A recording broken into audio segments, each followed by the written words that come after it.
Mrs. Norris was often observing to the others that she could not get her poor sister and her family out of her head, and that, much as they had all done for her, she seemed to be wanting to do more.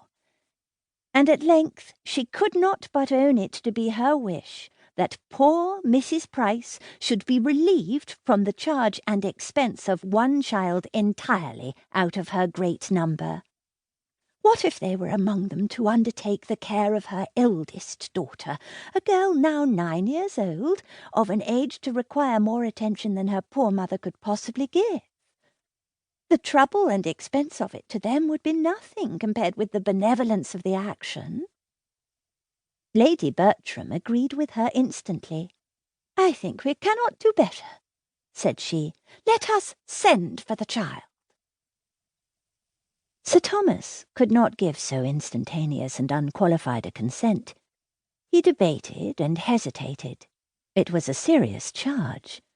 A girl so brought up must be adequately provided for, or there would be cruelty instead of kindness in taking her from her family.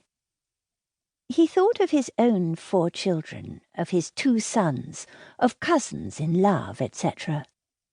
But no sooner had he deliberately begun to state his objections than Mrs. Norris interrupted him with a reply to them all, whether stated or not.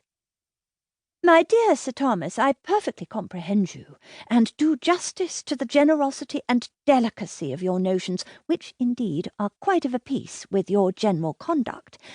And I entirely agree with you in the main as to the propriety of doing everything one could by way of providing for a child one had in a manner taken into one's own hands.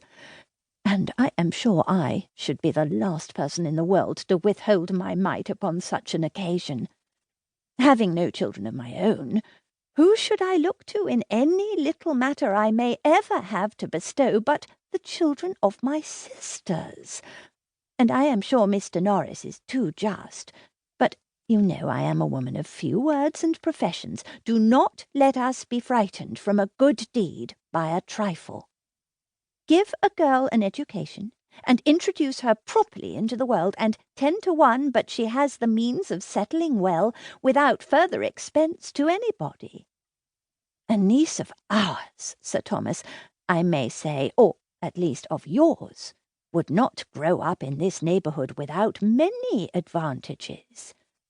I don't say she would be so handsome as her cousins, I dare say she would not, but she would be introduced into the society of this country under such very favourable circumstances as, in all human probability, would get her a creditable establishment.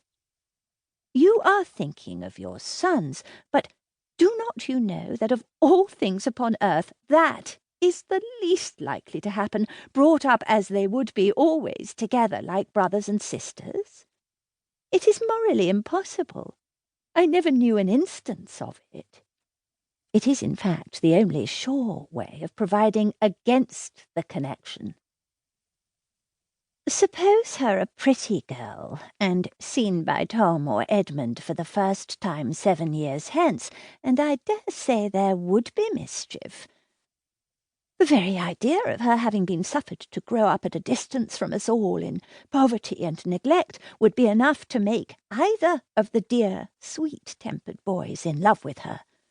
But breed her up with them from this time, and suppose her even to have the beauty of an angel, and she will never be more to either than a sister." "There is a great deal of truth in what you say,"